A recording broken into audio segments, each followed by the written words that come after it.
कल इत्तेफाक की बात है, जब मैंने आपको वो कहानी सुनाई पाकिस्तान की, तो मैं कल पहले मेरे जहन में था कि मैं वीरप्पन की कहानी सुनाऊं, और यूं ही अचानक बहुत दिन से कुछ लोगों की ख़ास फरमाइश थी, लेकिन वो कल टल गया। और आज मुझे पता चला अचानक, मैं भी भूल चुका था, कि 18 अक्टूबर 2004 यानी आज से ठीक 14 साल पहले वीरप्पन को एक एनकाउंटर में मार दिया गया था। तो आज की वो तारीख़ है, इसलिए अच्छा है कि ये इम्पोर्टेंट डे आज ही के दिन मैं वीरप्पन की कहानी सुना रहा हूँ, जिस दिन उसकी मौत हुई थी। तो 18 अक्टूबर 2004 को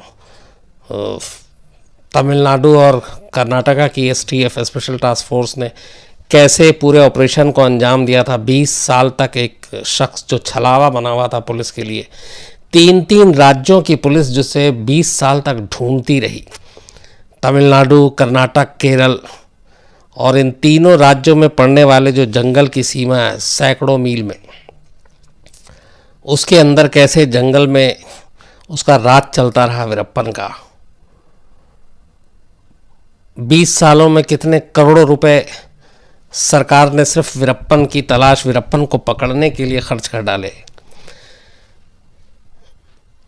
ये वो जंगल का सबसे बड़ा हिंदुस्तान के अब तक का, जिसे शैतान कहें हम तो गलत नहीं होगा, जिसके लिए बाकायदा सिर्फ जिसको पकड़ने के लिए, जिस पे लगाम लगाने के लिए तमिलनाडु और कर्नाटक को पहली बार वहाँ की सरकार को पुलिस से हटकर एक स्पेशल फोर्स बनानी पड़ी। और स्पेशल टास्क फोर्स जो बनी, जिसका गठन हिंदुस्तान में हुआ, उसकी शुरुआत यहीं कर्नाटक से हुई, फिर तमिलनाडु, और बनाया गया सिर्फ इसलिए कि वीरप्पन को पकड़ा जा सके, क्योंकि लोकल पुलिस और उनके बस का काम नहीं है। तो स्पेशल टास्क फोर्स का मतलब था कि उसमें ट्रेन लोग शामिल हों और वो ऐसे जंगलों में जाएं और वहाँ जाकर उसको पकड़ें, क्योंकि ये जंगल सिर्फ जंगल नहीं, वीरप्पन का घर था। और सबसे ख़तरनाक ये चीज़ थी कि वो जगह जगह लैंड माइंस बिछा देता था। तो पैदल जा रहा है, कोई गाड़ी में जा रहा है, तो वो धमाकों में बहुत सारे लोग मारे गए। तो इसलिए ऐसे शख्स को पकड़ना और उस पर काबू पाना तो आम लोगों के बस की बात नहीं थी, इसीलिए स्पेशल टास्क फोर्स को बनाना पड़ा। टोटल जो इसके बारे में कहते हैं, वीरप्पन क्यों जंगल का शैतान, यह सबसे बड़ा, बल्कि हिंदुस्तान के अगर आप टॉप क्रिमिनल में रखें किसी को, तो उसमें क्रिमिनल की में वीरप्पन की जगह बनती है। उसकी वजह यह है कि इन 20 सालों में वीरप्पन के ऊपर 184 कत्ल का मामला बनता है। 184 लोगों को मारा, और ये 184 लोग ज़्यादातर वो हैं जो या तो पुलिस अफसर हैं, या फॉरेस्ट डिपार्टमेंट के अफसर हैं, या जिनके ऊपर पुलिस की मुखबिरी करने का शक है, या फिर गांव के और जंगलों में रहने वाले बस्तियों में वो लोग जिनके ऊपर उसे ज़रा भी शक होता है कि ये पुलिस से मिला हुआ है। यहाँ तक कि अगर वो किसी को पुलिस के साथ घूमते हुए आम आदमी को देख लेता जंगल के, या उनकी गाड़ी में बैठा हुआ देख लेता, तो वीरप्पन उसको मार देता। और मारता भी ऐसे नहीं, सिर्फ गोली नहीं, बल्कि बहुत ही वहशी तरीके से। वो सर काटना उसका शौक था, सर काट लेता था। तो 184 लोगों की हत्या कहते हैं कि वीरप्पन ने की। इसके अलावा करीब 2000 हाथियों के कत्ल, 2000 हाथियों को मारने का भी इल्ज़ाम उसके सर, 2000 हाथी, 2000। इसके अलावा करीब जो मेन चंदन तस्कर के नाम से भी ये मशहूर है, एक तो हाथी दांत के लिए ही है, एक चंदन तस्कर, कहते हैं करीब 10,000 टन चंदन की इसने तस्करी की, पेड़ों को काटकर वहाँ के जंगलों को, जिसकी कीमत करीब करीब $2.5 करोड़ में आंकी गई, $2.5 करोड़। और सिर्फ हाथी के दांत से इसने जो पैसे कमाए वो करीब करीब कहते हैं कि $30 लाख, जो आइवरी का इसने, जिसके लिए 2000 हाथियों को मारा। तो 2000 हाथियों को मारना, करीब 10,000 टन चंदन की तस्करी, 184 इंसानों की जान लेने वाला, जिसमें ज़्यादातर पुलिस और फॉरेस्ट डिपार्टमेंट के लोग, और जो छलावा बना हुआ पुलिस के लिए, उस शख्स को पकड़ने के लिए, उस शख्स को मारने के लिए दो दो राज्यों को मिलकर स्पेशल टास्क फोर्स बनानी पड़ी थी। अब वीरप्पन की जो पूरी कहानी है, वो कहानी शुरू होती है करीब आप मान के चलिए 70 में, इसलिए कि 1952 में वीरप्पन पैदा होता है और इसकी पैदाइश जो होती है वो एक गोपीनाथम जगह है तमिलनाडु और कर्नाटक, वहाँ पे सीमा में। तो वहाँ पे इसकी पैदाइश हुई थी। एक चरवाहे परिवार में जन्मा और इसके बचपन का नाम था कूज मुनिस्वामी वीरप्पन, लेकिन बाद में फिर ये वीरप्पन नाम से ही कुख्यात हुआ। चरवाहे परिवार का था, जंगल में ही रहता था, तो अपने बाप के साथ ये छोटे मोटे काम किया करता था। लेकिन 17 साल की उम्र में इसने पहली बार क्राइम किया और ये जानवरों को मारने लगा, तस्करी करने लगा। फिर फॉरेस्ट डिपार्टमेंट से झगड़ा हुआ, तो कहते हैं 17 साल की उम्र में इसने पहला कत्ल किया। और उसके बाद कत्ल करने के बाद फिर ये धीरे धीरे जो छोटे मोटे तस्कर थे जंगलों में, चंदन तस्कर, हाथी दांत के तस्कर, ये उनके साथ जुड़ता गया और फिर ये बहुत शॉर्ट टेम्पर, गुस्से वाला।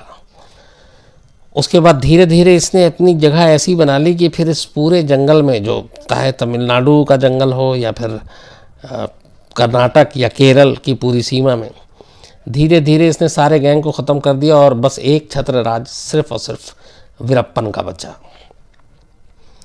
उसके बाद इसने शुरुआत में 100 लोगों की अपनी एक पूरी गैंग तैयार की। 100 लोग थे इसके गैंग में शामिल। 100 लोगों के साथ मिलकर इसने शुरुआत में चंदन तस्करी, हाथियों को मारना। कहते हैं कि इसका निशाना इतना सही था और जो हाथी को मारता था, तो हाथी को मारने के लिए इसके गैंग के लोग नहीं बल्कि ये खुद गोली चलाता था। और इसका हमेशा ये होता था कि हाथी की पेशानी के ठीक सेंटर में, बीच में गोली वहाँ लगी। तो इसने जितने हाथियों को मारा उनमें से ज़्यादातर की गोली ठीक पेशानी के बीच में लगी है। और उसके बाद फिर वो हाथी दांत निकाल कर और फिर उसकी तस्करी। जंगल के बाहर इसका बड़ा नेक्सस था। जो लोग, जो चंदन, जाहिर सी बात है जंगल के अंदर सारा बिजनेस तो होगा नहीं, तो चंदन की लकड़ियों के लिए, हाथी दांत के लिए बाहर से जो अलग अलग इसने कड़ियाँ बना रखी थी जिनके थ्रू ये बाहर माल जाता था, फिर इसके पास पैसे आते थे। ये सारी चीज़ें तो चल रही थी। इसी बीच इस तस्करी के दौरान जब इसका थोड़ा सा नाम होने लगा, तो इसने फिर किडनैपिंग की दुनिया में भी अपना कदम रखा। और जंगल में रहते हुए इसने फिर क्या किया कि कुछ लोगों को, अमीर लोगों को किडनैप करके जंगल में लाना शुरू किया और बदले में फिरौती लेनी शुरू कर दी। जो पहली इसने किडनैपिंग की चीज़ हुई थी वो फॉरेस्ट डिपार्टमेंट के ही कुछ लोगों को उठाया था और उसके बदले में मांग रखी थी। हालांकि शुरुआत में कहते हैं कि उनमें से फॉरेस्ट वालों को, ज़्यादातर को इसने छोड़ दिया था और कुछ की डिमांड पूरी हुई थी, ये भी कहते हैं। एक बार इसने ऐसे ही 2 फॉरेस्ट ऑफिसर की गलतफहमी में 2 फोटो जर्नलिस्ट को उठा लिया था, जो नेशनल ज्योग्राफिक चैनल और बाकी उनके लिए काम किया करते थे, फ्रीलांस। तो बाद में जब उसे पता चला तो फिर उसने उन दोनों को छोड़ दिया और वो करीब, लेकिन 9 दिन वो साथ रहे और उन्होंने बाद में आकर 9 दिन तक की कहानी बताई वीरप्पन के जंगल की। कि एक तो वो कि वो नेशनल ज्योग्राफिक चैनल की सारी चीज़ों के बारे में बड़ा जानकारी रखता है, किताबें पढ़ता था। और द गॉड फादर जो फिल्म है एक, वो उसने जंगल में बहुत बार देखी।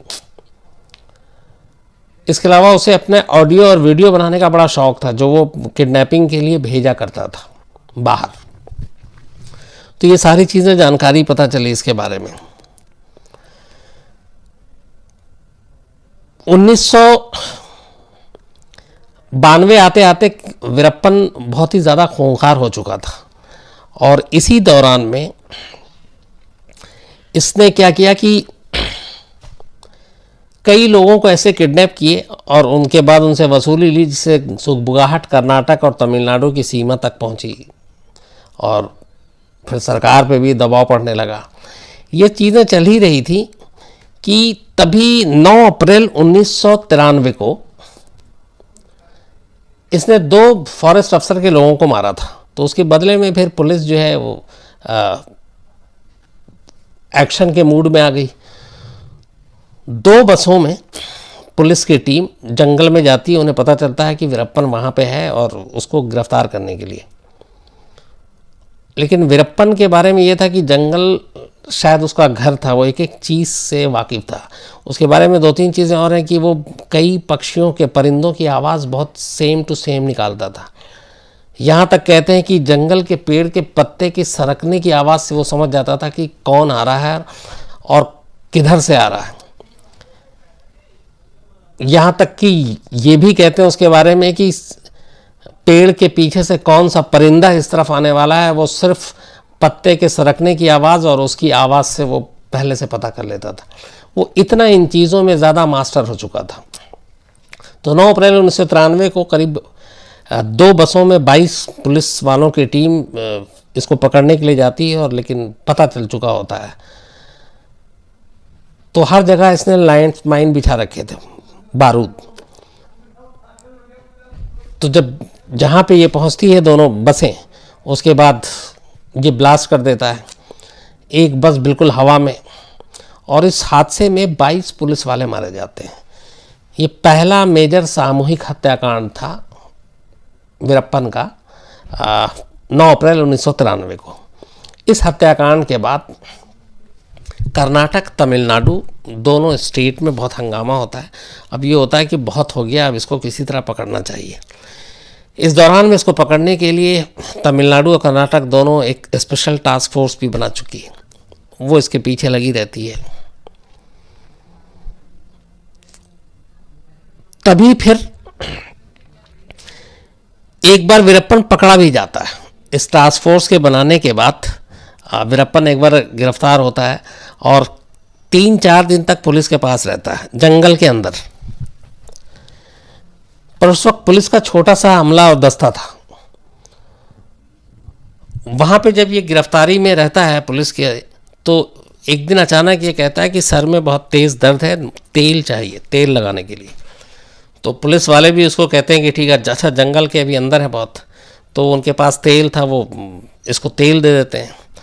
वो तेल अपने वो दोनों हाथों में और कलाइयों में लगाता है, और थोड़ी देर के बाद उन्हीं तेल की वजह से उसकी हथकड़ी जो है वो बाहर आ जाती है, और वो हथकड़ी आज़ाद और वीरप्पन गायब। तो एक ही बार वीरप्पन आज तक पकड़ा गया था 90s में, और उसके बाद वो पुलिस वाले को चकमा देके भाग गया। इसके बाद फिर वीरप्पन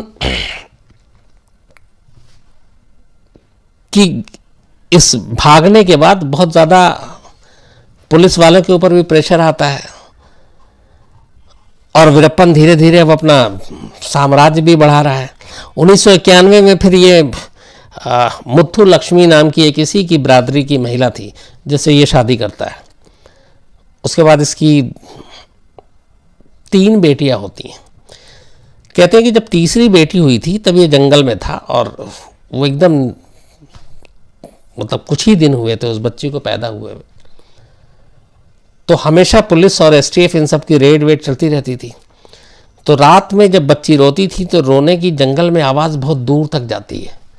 तो 1-2 बार ऐसा हुआ कि इसके बच्ची के रोने की वजह से इसे लगा कि यहाँ पे पुलिस उस तक पहुँच सकती है और वो पकड़ा जा सकता है। वीरप्पन ने अपने हाथ से सिर्फ ये कि पुलिस तक इस बच्ची के रोने की आवाज़ ना जाए, उस बच्ची का गला घोट कर मार डाला, अपनी ही बेटी को, जो उसकी तीसरी बेटी थी। 2 बेटियां उसकी अभी भी हैं। तो ये भी उसके एक बारे में कहानी है। तो खैर इसका ये सारी चीज़ें चलती रही। इसका धीरे धीरे ये हर राज्य में लोगों की किडनैपिंग और तस्कर के नाम पे, लेकिन तब पानी सर से ऊपर उठ गया जब सन 2000 में कर्नाटक के बहुत बड़े फिल्म स्टार राजकुमार, उनका किडनैप हो गया। और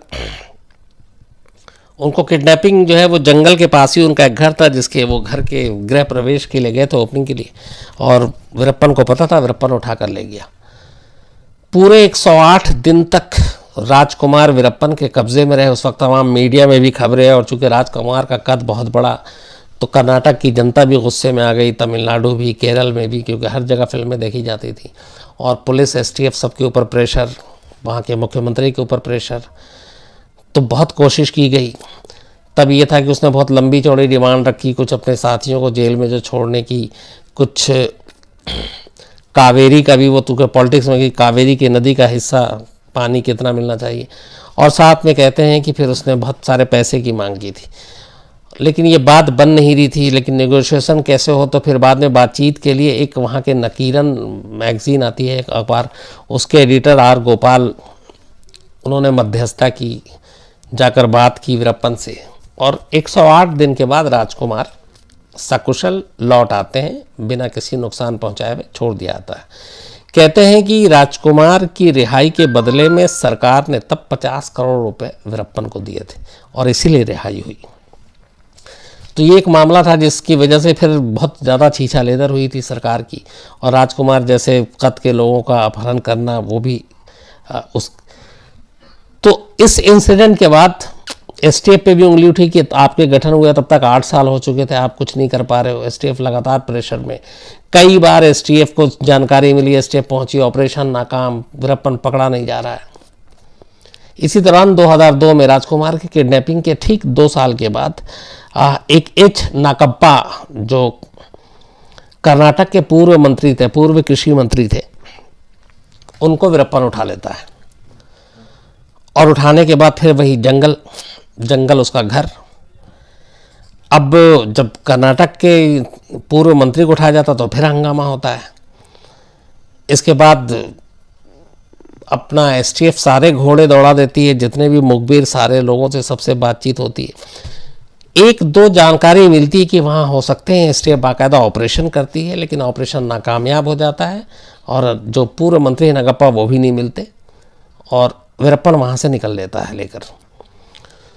तो उधर उसने कुछ पैसे की डिमांड की, वो हुई नहीं, ऊपर से एसटीएफ ने ऑपरेशन कर दिया, तो वीरप्पन गुस्सा हो गया। और कहते हैं कि इसके बाद जिस दिन ये ऑपरेशन हुआ था, उसके 3 दिन के बाद पूर्व मंत्री नागप्पा की लाश जंगल में एक नदी किनारे पड़ी हुई थी, जिसको जाकर एसटीएफ ने उठाया। तो वीरप्पन ने, पुलिस के इसकी बातचीत चल रही थी, और फिरौती देने की बजाय पुलिस ने ऑपरेशन किया। इस वजह से पूर्व मंत्री को किडनैप करने के बाद मार डाला। इस इंसिडेंट के बाद, नागप्पा के मरने के बाद 2002 में कर्नाटक सरकार इतने ज़्यादा परेशान थी वीरप्पन को लेके कि वीरप्पन की गिरफ्तारी पे 50 करोड़ रुपए का इनाम रख दिया था, और एसटीएफ को खुली छूट थी। लेकिन फिर भी कुछ सुराग कोई मिल नहीं रहा था। अच्छा, वीरप्पन का ये था, पकड़ना मुश्किल इसलिए था कि जिस जंगल में वो रहता था, एक तो 3 स्टेट, अगर कर्नाटक की पुलिस एसटीएफ उसके पीछे पड़ती तो वो जंगल पार करके तमिलनाडु में पहुंच जाता, तमिलनाडु की पुलिस ज़्यादा वो करती तो वो केरल में पहुंच जाता, वो पूरे जंगल की सीमा जो है वो एक, तो वो भी मुश्किल थी। शुरुआत में तो ये भी था कि स्टेट आपस में ही लड़ पाती थी कि आप हमारे सीमा में कैसे दाखिल हुए। कर्नाटक वाले तमिलनाडु से कहते, तमिलनाडु वाले केरल से कहते। तो इन्हीं चीज़ों को देखते हुए फिर जॉइंट ऑपरेशन के लिए एसटीएफ का गठन किया गया था। लेकिन तब भी मुश्किल ये थी कि जंगल का रास्ता नहीं मालूम, जंगल में कहाँ ये नहीं मालूम, जो लोग हैं, सबसे बड़ी बात है, वो पुलिस की मदद नहीं कर रहे थे। और जो इसका अपना गांव था गोपीनाथन, वहाँ के लोग पूरी तरह से वीरप्पन के साथ, अब या तो डर के मारे, या ये भी है कि वीरप्पन उनकी मदद करता था, पैसे देता था। और जहाँ उसे पता चलता था कि इन लोगों ने गद्दारी की है, पुलिस के साथ मिले हुए, वो उन्हें सीधे सीधे सजा देता था। तो ये चीज़ें तो चल ही रही थी। एक फॉरेस्ट ऑफिसर श्रीनिवास थे, जिनको वीरप्पन ने, जब ये जो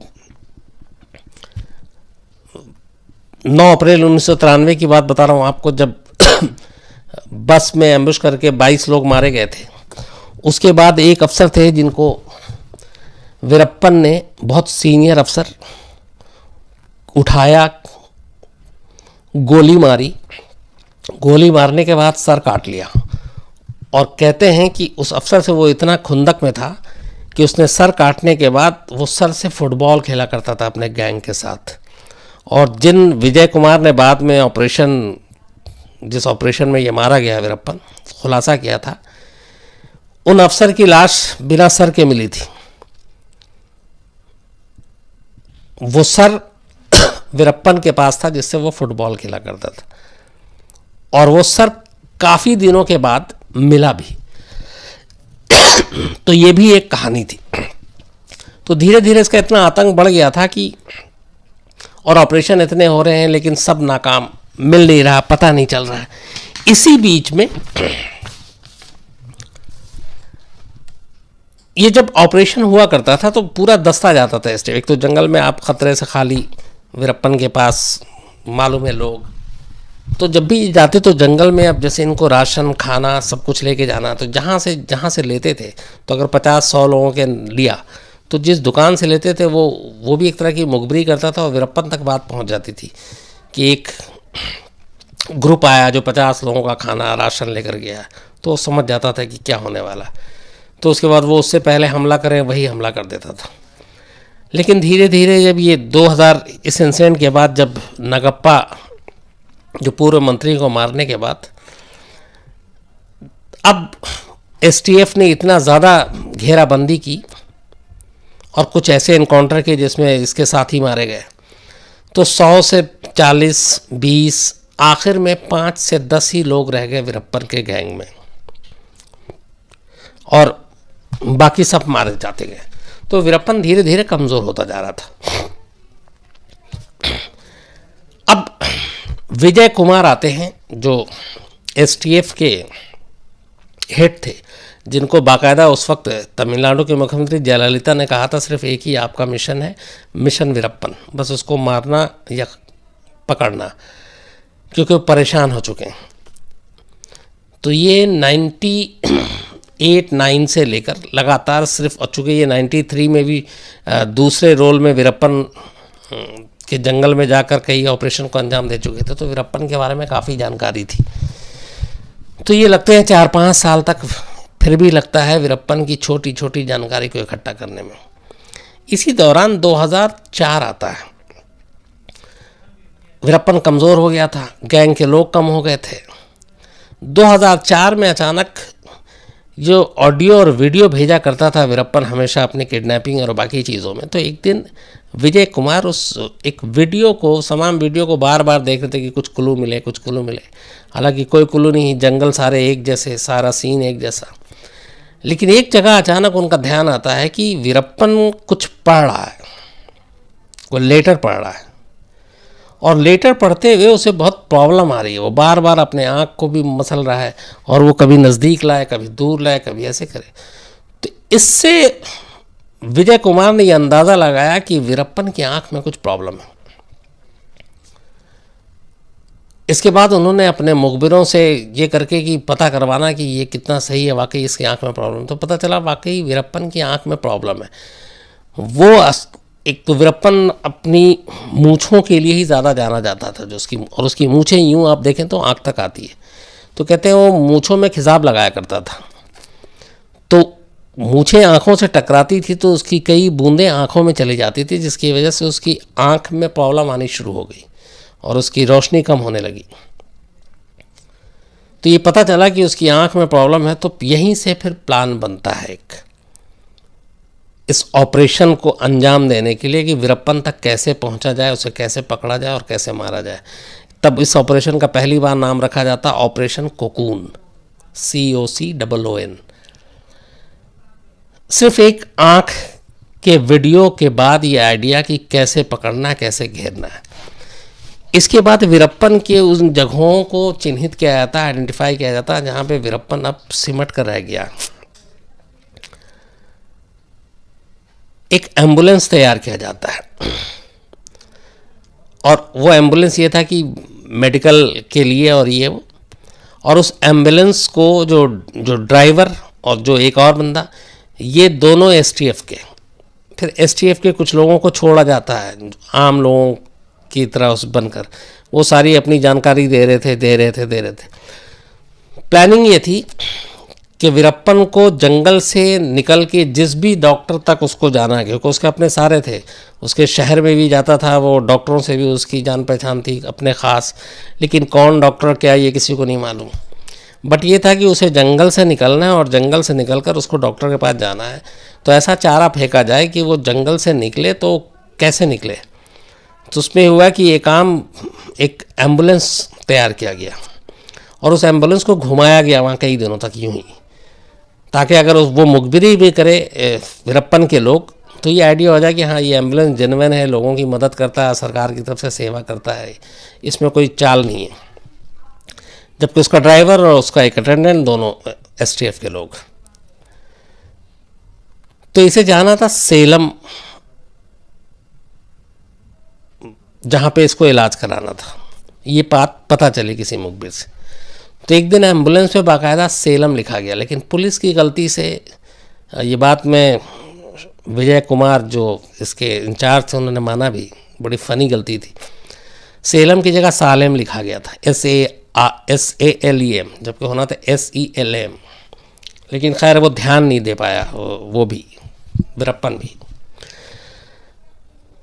18 अक्टूबर को शाम के बाद ये एम्बुलेंस ऐसे ही घूम रही थी। वीरप्पन के लोगों ने तब तक उसे बता दिया था कि यहाँ पे ऐसे ऐसे एम्बुलेंस है, तो उन्होंने कहा ठीक, इसी एम्बुलेंस से हम निकलेंगे और वहाँ तक पहुँचेंगे। अब वीरप्पन और उसके साथ 3 साथी इस एम्बुलेंस में आके बैठते हैं और वो ड्राइवर और उसको एम्बुलेंस का स्टाफ समझते हैं। एम्बुलेंस चल पड़ती है जंगल में। इसे पता था ड्राइवर को कि जिस रूट पे ये घूम रहा है वहाँ पे एम्बुलेंस को कहाँ पे रोकना है और कितनी जल्दी भागना है, क्योंकि ये था कि जैसे ही एम्बुलेंस रुकेगा, एम्बुलेंस रुकने के बाद एसटीएफ के लोग वहीं पे मौजूद होंगे, क्योंकि सिग्नल है, उसको वहीं पे ब्रेक एक ख़ास जगह पे रोकना था और फिर उसे भागना था, क्योंकि उसके बाद टाइम नहीं है, वरना गोलियां चलनी शुरू हो जाएंगी। तो एक जगह पर जाकर एकदम पूरी स्पीड में अचानक वो पूरी तेज़ी से ब्रेक मारता है, इतनी तेज़ी से ब्रेक कि पहिया से धुआं निकलने लगता है। ब्रेक मारते ही वो ड्राइवर सीट से उछलता है और भागता है, और जो अटेंडेंट था वो इधर भागता है। तब तक ये लोगों को कुछ समझ ही में नहीं आता है, जो वीरप्पन और बाकी लोग हैं। अब इसमें 2 वर्जन है। एक ये कि उन दोनों के भागने के बाद पुलिस चैलेंज करती है कि आप लोग सरेंडर कर दो जो भी हो, लेकिन अंदर से गोली चलने लगती है, जवाबी गोली चलती है। दूसरा वर्जन ये है कि जैसे ही ड्राइवर उतरा, अटेंडेंट उतरा, गोलियां चलनी शुरू हो जाती ताबड़तोड़, और वो जो गोलियां चलती हैं तो इधर से भी कहा जाता है कि गोली चलती है। कुल 338 राउंड फायरिंग की गई उस एम्बुलेंस के ऊपर, 338 राउंड एसटीएफ की तरफ से। करीब 20 मिनट के बाद, जब ये फायरिंग वायरिंग होती है रुक रुक कर सब कुछ, 20 मिनट के बाद जब एम्बुलेंस में बिल्कुल खामोशी छा गई, उधर से अब कोई जवाबी गोलीबारी नहीं हुई, तो एसटीएफ के लोग अंदर पहुंचते हैं। अंदर में 4 लाशें थी, 3 वीरप्पन के साथी की और 1 वीरप्पन की। और वीरप्पन को थोड़ा पहचानने में पहले जब वो अफसर पहुंचा तो वो भी थोड़ा, उसे लगा कि गलत आदमी को मार दिया, क्योंकि उसने वीरप्पन को पहचान ही नहीं पाया। वीरप्पन की पहचान उसकी मूछें थी, और उस दिन वीरप्पन ने बहुत छोटी मूछें रखी हुई थी। उसकी वजह ये थी, आप वो तस्वीर में भी देख सकते हैं, ताकि वो उसको पहचान न सके, उसको इलाज के लिए जाना था। लेकिन 338 राउंड गोलियों में से सिर्फ 3 गोली वीरप्पन को लगी थी, सिर्फ 3, जबकि वो बुलेट प्रूफ एम्बुलेंस नहीं था। पुलिस का कहना है 1 गोली उसकी आंख में लगी थी, 1 सर में लगी थी और 1 पीछे की तरफ। इसलिए उसका 1 आंख जो है वो बिल्कुल सिर्फ गड्ढा, आंखें हैं नहीं। उसके बाद फिर विजय कुमार हैं, वो आते हैं, वहीं पे धर्मपुरी हॉस्पिटल है, वहाँ ले जाया जाता है। और जब ये कंफर्म हो जाता है कि यही वीरप्पन है, तो विजय कुमार जो पहला कॉल करते हैं वो जयललिता को करते हैं, और कहते हैं कि उस वक्त चूँकि ये रात का वक्त हो गया था तो जयललिता की जो भी पीए हैं वो फ़ोन उठा के कहते हैं कि मैडम अब सोने की तैयारी कर रही हैं। तो उनका ये कहना था कि एक बार अगर आप मेरी बात करा दें तो शायद ये खबर सुन के उनको अच्छी नींद आएगी। तो फिर बात कराया, तब इधर से कहा गया था सिर्फ कि वीरप्पन केस इज़ क्लोज्ड। तो जयललिता बहुत खुश हुई थी। उन्होंने कहा था कि जब से मुख्यमंत्री बनी हूँ ये पहली अच्छी खबर तुमने सुनाई है। तो ये इस तरह से वीरप्पन का खात्मा हुआ। लेकिन अब इसका पार्ट 2 है। दूसरा ये है जिसको लेके बाद में बहुत हंगामा भी हुआ कि वीरप्पन को एक्चुअली इस एम्बुलेंस में बैठाकर ले जाया जा रहा था और इनकाउंटर में उसकी मौत हुई। ये थ्योरी गलत है। दूसरी कहानी ये है कि एसटीएफ ने, चूँकि वीरप्पन का गैंग कमज़ोर हो गया था, सिर्फ उसके साथ 5 से 10 लोग थे, तो उसी जगह पे धर्मपुरी के आसपास ही वीरप्पन को एसटीएफ ने पहले ज़िंदा गिरफ्तार कर लिया था। गिरफ्तार करने के बाद करीब 2-3 दिन तक एसटीएफ ने उसको अपने पास रखा, उसको काफ़ी टॉर्चर किया। ये भी है कि उसकी एक आँख निकाल ली बदला लेने के लिए, और फिर उसकी बॉडी पे पूरा बाम वाम लगाकर, और तब वो एम्बुलेंस में रखा गया और फिर मीडिया को दिखाया गया और फिर तस्वीरें खिंचवाई गई। ये दूसरी कहानी है। लेकिन एसटीएफ शुरू से इस बात का इनकार करती है। एसटीएफ ने कहा कि हमने पूरा मौका दिया था वीरप्पन को, लेकिन वीरप्पन ने सरेंडर नहीं किया और जवाबी फायरिंग में हमें जो गोली चलानी पड़ी थी उसकी वजह से वीरप्पन की मौत हुई। 20 साल तक 3 राज्यों की पुलिस को लगातार नचाने वाला, छकाने वाला वीरप्पन आखिरकार इस तरह से 18 अक्टूबर सन 2004 को एसटीएफ के हाथों मारा गया। और वो विजय कुमार जो हैं, वो विजय कुमार एक वक्त एसपीजी में भी रहे थे और इस वक्त वो जम्मू कश्मीर के जो राज्यपाल हैं उनके साथ हैं, विशेष अफसर के तौर पर। तो आज भी अब वहाँ पे, जहाँ पे ये पूरा जो जंगल था, जहाँ पे इसका कब्ज़ा था, जहाँ दिन में लोग जाने से डरते थे, अब ये अलग अलग सरकार एक तो इसके नाम पे भी कि वीरप्पन को लोग, जब ये वीरप्पन की मौत हुई थी तब लोग धर्मपुरी हॉस्पिटल की बाहर हज़ारों लोगों की भीड़ थी सिर्फ वीरप्पन को देखने के लिए। इतना नाम सुन चुके थे उसकी। हालांकि पुलिस ने देखने नहीं दिया, जाने नहीं दिया, लेकिन उसमें से बहुत सारे ये भी थे, उन्हें यकीन नहीं हो रहा था कि वीरप्पन मर चुका। बाद में पता चला कि वीरप्पन के जो गांव के लोग थे, जो वीरप्पन के लिए मुखबिरी भी करते थे, वो डर की वजह से करते थे। और जब वीरप्पन की मौत की उन्हें खबर मिली तो वो लोग बहुत खुश हुए, बल्कि आसपास के इलाकों में खूब पटाखे भी जलाए गए थे। इस बीच में वीरप्पन की वाइफ को भी एक बार गिरफ्तार किया गया था, लेकिन सबूत और उन सब के अभाव पे छोड़ दिया गया था। फिर वो वापस आई थी, मुत्थुस्वामी। वीरप्पन की जो 2 बेटी हैं अब तमिलनाडु में हैं और बाकायदा अच्छे स्कूल में पढ़ रही हैं, बल्कि अब तो पढ़ चुकी होंगी। लेकिन ये हुआ कि इतने जो पैसे थे, करोड़ों रुपए, जो इसने फिरौती से, चंदन तस्करी से, हाथी के दांत से किए, वो पैसे गए कहाँ? तो उसके बारे में ये है कि वीरप्पन ने सारे पैसे जंगल में ही अलग अलग जगह ज़मीन में गाड़ के छुपा रखे थे, और जहाँ जहाँ वो पैसे गाड़ता था वहाँ कोई एक कोड नेम या पेड़ का कोई निशान या कुछ ऐसा बनाकर या छोड़ कर जाता था। और ये बात बहुत सारे लोगों को पता थी। तो जब वीरप्पन के मौत की सबको 100% यकीन हो गया, तो फिर ऐसा लगातार ऐसे कई महीने तक लोग जंगलों में जो जिधर देखो खुदाई में लगा हुआ। हालांकि एसटीएफ ने भी अपनी तरफ से कोशिश की खजाना ढूंढने की, कुछ कहीं से पता भी चला, मिले भी बहुत सारे पैसे, लेकिन वो जहाँ जहाँ जिसको लगता था कि ये एरिया है वीरप्पन का, वहाँ बाकायदा लोग खुदाई करते थे कि आखिर इतने पैसे कहाँ गए, क्योंकि उसके पास बेइंतहा बेशुमार पैसे थे। तो एक तो उसका पैसे की बात, दूसरी चीज़ जो थी वीरप्पन के बाद अब उस इलाके में जहाँ जहाँ ये था, अब सरकार जो उसको ऐसे डेवलप कर रही है कि इस जंगल को एक टूरिस्ट प्लेस की तरह पे वहाँ रिजॉर्ट बनाने के लिए और टूरिस्ट को बुलाने के लिए अलग अलग चीज़ें की जा रही हैं ताकि आएँ।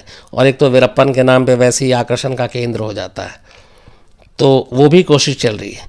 लेकिन ये है कि अब 14 साल हो गए हैं। 14 साल में इन 3 राज्यों का जंगल जो है वीरप्पन के नाम से अब उभर चुका है। जो 20 साल तक एक दहशत का राज कायम था वीरप्पन का, वो ख़त्म हो चुका है। और कहते हैं कि वीरप्पन के बारे में एक कुंडली भी मिली थी पुलिस को, और उस कुंडली में ये था कि अगर वो 60 साल जी लेता है तो उसके बाद 78 साल से पहले नहीं मरेगा। ये पुलिस के हाथ में 2001 में उसकी एक कुंडली लगी थी, जो उसके अपने ही जो जिस वंश से आता था उन्होंने तैयार किया था, खास पंडित ने। लेकिन ये 52 साल की उम्र में ही मर गया, तो इसलिए 78 साल तक STF या पुलिस को इसको और झेलने की नौबत नहीं आनी पड़ी। तो ये थी कहानी, और इस कहानी का मकसद यही था आज आपको सुनाने का, क्योंकि आज 18 अक्टूबर है, आज ही के दिन इस वक्त 9:30 बज रहा है और रात करीब बल्कि 1 घंटे के बाद पुलिस के टाइम के हिसाब से 10:40 के आसपास ये एनकाउंटर हुआ था वहाँ के धर्मपुरी के जंगल में। तो लगभग 14 साल, आज 1 घंटे के बाद 14 साल पूरा हो जाएगा। तो आज ही के दिन इस वीरप्पन नाम के शख्स की कहानी का खात्मा हुआ था। तो ये थी पूरी वीरप्पन की कहानी। आप लोग इसके बारे में और कोई जानकारी हो तो मुझे ज़रूर बताइएगा, और अगर कुछ थोड़े बहुत सवाल है तो मैं दीपक नहीं, कौन आसिम है, आज आसिम से कहता हूँ। सर राम पनवर हैं, हाँ, वो बोल रहे हैं सर, आपको नहीं लगता कि वीरप्पन, दाऊद इब्राहिम, राम रहीम जैसे लोगों को बनाने में हम जैसे लोग होते हैं, क्योंकि ऐसे लोग से हम अक्सर डरते हैं और ये डर ही उनको ताकत देता है। राम पनवर साहब का है ये कि वीरप्पन जिस तरीके से, एक तो तुम माइक ही ले लो, देखिए डर और दहशत ही की वजह से तो ये लोग सामने आते हैं क्रिमिनल, ये हर जगह यही है। लेकिन कई बार हालात ऐसे होते हैं कि जब पुलिस फोर्स मुकाबला नहीं कर पाती तो आम लोग बेचारे तो और डरते हैं। और ख़ासतौर पे इस मामले में तो मैं अगर वीरप्पन की बात करूं तो कहाँ डर, जैसे उसका जो 3 राज्यों की मैंने बात की, तमिलनाडु, कर्नाटक और केरल, तो वहाँ के सत्यमंगलम, बांदीपुर, कोल्लोगेल, मदुमलाई, वायनाड, ये वो ख़ास जंगल थे जो एकदम बहुत ही बीहड़ अंदर तक फैले हुए हैं, मीलों तक। यहाँ पे उसका राज्य चलता था। इस जंगल के एक एक मोड़ से, एक एक पगडंडी से, एक एक पेड़ से अच्छी तरीके से वाकिफ़ था और ये हर चीज़ जानता था। और इसीलिए बाकी लोगों को ऑपरेशन करके उस जंगल में जाकर ऑपरेशन करना बेहद चुनौती भरा काम था। और हम लोग बैठ के बात कर रहे हैं, बहुत सारे STF के ऑपरेशन नाकाम भी हुए। लेकिन ये सोचिए कि एक आदमी जो जंगल, जिसका घर एक एक पेड़ की टहनी तक से वाकिफ़, एक एक चिड़ियों की आवाज़ से वाकिफ़, आवाज़ भी निकालना जानता था वो। और आवाज़ निकालने की अपनी इसी कला की वजह से उसने कई बार कई पुलिस वाले और फॉरेस्ट के अफसरों को भी मारा है, उनको फंसा कर, उनको उलझा कर। तो ये चीज़ें थी। सर रौनक गोयल का पेड क्वेश्चन है कि सर थैंक्स सर, आपने मेरी रिक्वेस्ट सुनी और ब्लैकमेल कांड के बारे में बताया। सर थोड़ा ब्रीफ कर देंगे, ब्लास्ट के बारे में भी बता सकते हैं क्या, दरगाह ब्लास्ट के बारे में? जी रौनक साहब, शुक्रिया। दरगाह ब्लास्ट के बारे में मैं आपको किसी और दिन सुनाऊंगा, पक्का धीरे धीरे करके सुनाऊंगा। दूसरा मैं एक और किसी का सवाल लूँ। एक बड़ी ख़ास फरमाइश थी, मुझे लगा कि आज 18 अक्टूबर वीरप्पन की कहानी है, लेकिन ये तो बुरी कहानी है, एक अच्छी चीज़ भी थी। एक हमारे क्राइम तक के मेंबर हैं, ये अभिषेक राजपाल, ये फैज़ाबाद से हैं। और क्राइम तक जब ये सुनते हैं तो कई बार, चूँकि इनका कहना है कि इनकी जो पत्नी है वो उन्हें डांटती भी हैं कि बाकी काम छोड़ के तुम कहाँ लगे हुए हो, लेकिन आज उनकी इन्हीं पत्नी का जन्मदिन है। तो अभिषेक राजपाल साहब, एक तो आपकी पत्नी को बहुत बहुत जन्मदिन मुबारक हो, और आप जब खाली वक्त हो तभी सुने, काम करते हुए ना सुने आप क्राइम तक। एक कबीर हैं, उन्होंने भी कुछ कहा था, और एक गुलशन है जो लगातार क्राइम तक की कहानियाँ वो कह रहे हैं घंटों घंटों एक साथ सुन जाता हूँ। तो आप लोगों का प्यार है, बस इसी तरह अपना प्यार देते रहिए और बस। हाँ, सर एक अशोक पुनिया जी हैं, आज उनका भी बर्थडे है। अशोक पुनिया जी, बहुत बहुत जन्मदिन आपको मुबारक, हैप्पी बर्थडे, हमेशा आप खुश रहें, अच्छे रहें। सर विक्रम शर्मा जी हैं, वो बोल रहे हैं कि जब पुलिस ने इतनी गोलियां चलाई थी तो इतनी गोलियों में वीरप्पन को सिर्फ 2 ही गोलियां लगी, ऐसा कैसे हो सकता है? विक्रम शर्मा साहब का कहना है कि पुलिस ने इतनी गोलियां चलाई, मैंने आपको ये बताया कि 338 राउंड फायर हुआ था और उसमें से सिर्फ 3 ही गोलियां लगी थी। इसलिए इसमें बहुत सारे ऐसे सवाल थे जो इस एनकाउंटर को लेकर थे। ह्यूमन राइट्स ने, मीडिया ने बहुत सवाल उठाया था, और उसमें ये था कि ये एनकाउंटर नहीं था, एक्चुअली ये पहले से उठा लिया गया था, और ये लगभग ये सच्चाई भी है। लेकिन इसमें इसलिए भी ज़्यादा कोई आवाज़ नहीं उठाया क्योंकि वीरप्पन ने जो किया, 184 पुलिस वाले, फॉरेस्ट अफसर, आम लोग जिस तरीके से मारा, और 2-2 हज़ार हाथियों की जान लेना, आप सोचिए। मतलब तो ये सारी चीज़ें कहीं से माफ़ी के लायक तो है नहीं। तो मुझे लगता है कि कई बार हाँ हम ये ह्यूमन राइट्स और बाकी चीज़ें उठाते हैं, लेकिन कई बार लगता है कि इंसाफ इस तरह भी होता है और इससे किसी को परेशानी नहीं होती है, क्योंकि ऐसे लोग समाज के लिए ख़तरनाक तो हैं ही हैं और उनका ख़ात्मा होना चाहिए। सर शशांक हैं, वो बोल रहे हैं कि सर कहा जाता है कि एलटीटी और वीरप्पन का दोनों का कनेक्शन था, इस बात में कितनी सच्चाई है? शशांक शर्मा साहब का कहना है कि एलटीटी और वीरप्पन में कनेक्शन था। ये कुछ मीडिया में ऐसी तरह की खबरें आई थी, लेकिन कभी ये इस्टेब्लिश नहीं हुआ, मतलब इसको लेके पुख्ता सबूत नहीं है, इसलिए इस पर कुछ कहना सिर्फ मुझे लगता है कि अफवाहों को हवा देना होगा। सर एक गुरपिंदर जी हैं, वो बोल रहे हैं कि उनका 3 साल का बेटा है और वो अपने बेटे को आप जैसा क्राइम जर्नलिस्ट बनाना चाहते हैं, अपने शो में शुभकामनाएं दे दीजिए, उनकी रिक्वेस्ट है। सर ये गुरपिंदर साहब नमस्कार, और आपके बेटे को बहुत बहुत प्यार। 3 साल का प्यारा सा बच्चा, अभी 3 साल का है, इसलिए अभी मत आप तय कीजिए कि उसको क्राइम रिपोर्टर बनाना है। मेरा मानना है कि बच्चों को उनकी मर्ज़ी पे छोड़ देना चाहिए कि वो आगे क्या करें। हमें इस वक्त से बोझ नहीं देना चाहिए। जैसे मैं अपना खुद ही घर में देखता हूँ, बेटी है तो मैं उससे हमेशा ये कहता हूँ कि तुम भूल जाओ तुम्हारी मम्मी क्या कह रही, मैं क्या कह रहा हूँ। मैं तो खैर कुछ कहता ही नहीं हूँ। तुम वो करो जो तुम्हें पसंद है, जो भी करो पूरी दिल से करो, पूरी ईमानदारी से करो, चाहे वो दुनिया में कोई भी काम करो। लेकिन ये है कि अब मैं चाहूँ कि मैं उसे कुछ बनाना चाहूँ, वो कुछ बनना चाहे, माँ बाप को हमेशा बच्चों को आज़ाद छोड़ना चाहिए कि वो क्या करना चाहते हैं। जिस फील्ड में करेंगे वो, अगर वो दिल से करेंगे तो हमेशा अच्छा करेंगे। तो इसलिए आपसे यही है कि अभी 3 साल का है, क्राइम रिपोर्टर बनेगा। अगर उसे शौक़ है तो मुझे भी खुशी होगी, हमारे इस पेशे को आगे बढ़ा कर ले जाएगा और बहुत नाम कमाएगा। लेकिन अगर वो कहीं और जाना चाहता तो बिल्कुल आप उसमें उसका सपोर्ट कीजिए।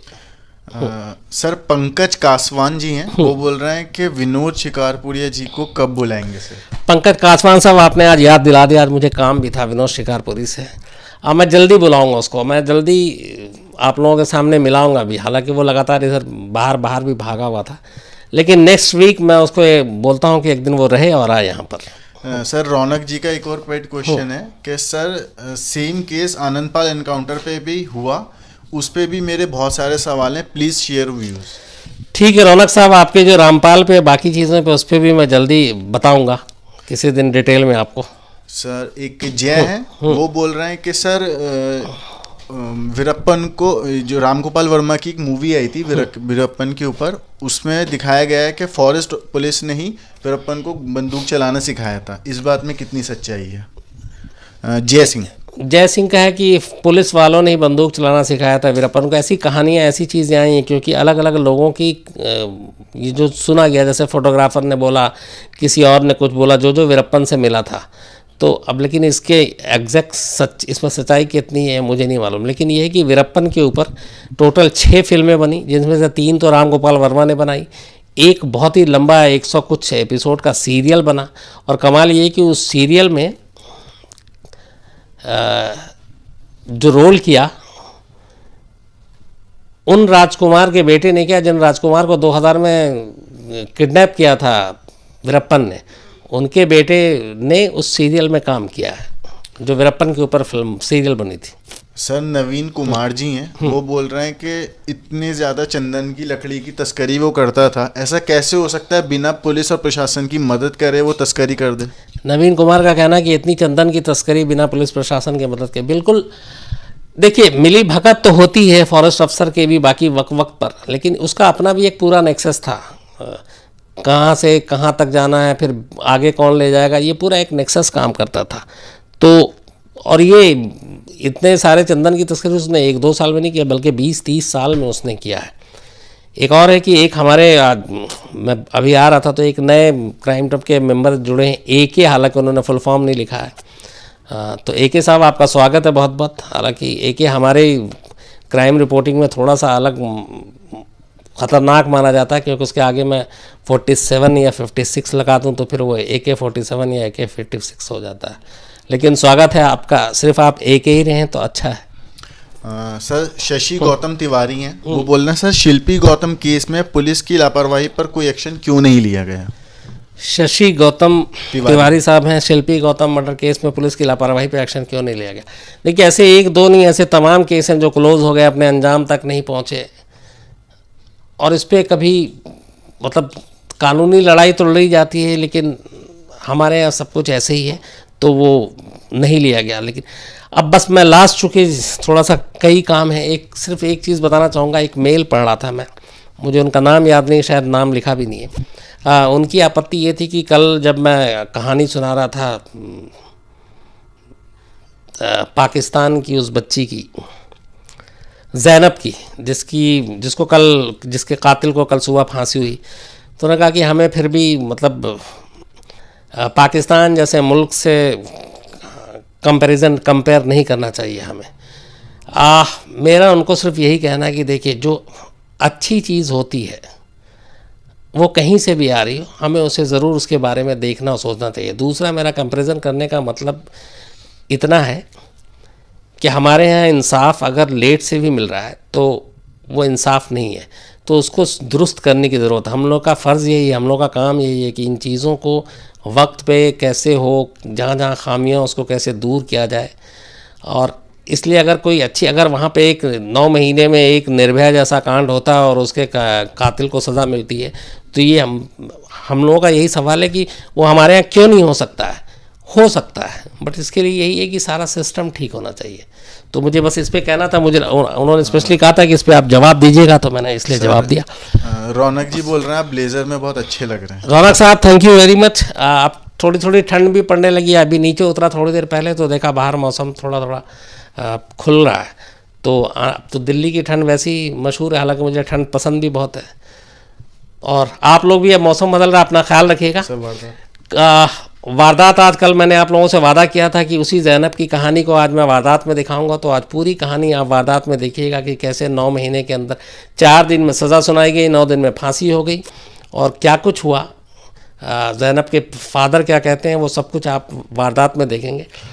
और कल आप तमाम लोगों को अभी से एडवांस में हैप्पी दशहरा, और कल डिसाइड करेंगे कि कल फेस्टिव मूड है कि कल कहानी सुनाया जाए या नहीं सुनाया जाए। आप लोग कल एंजॉय कीजिए, लॉन्ग वीकेंड है, तो बस अच्छे रहिए, खुश रहिए, और थैंक यू वेरी मच।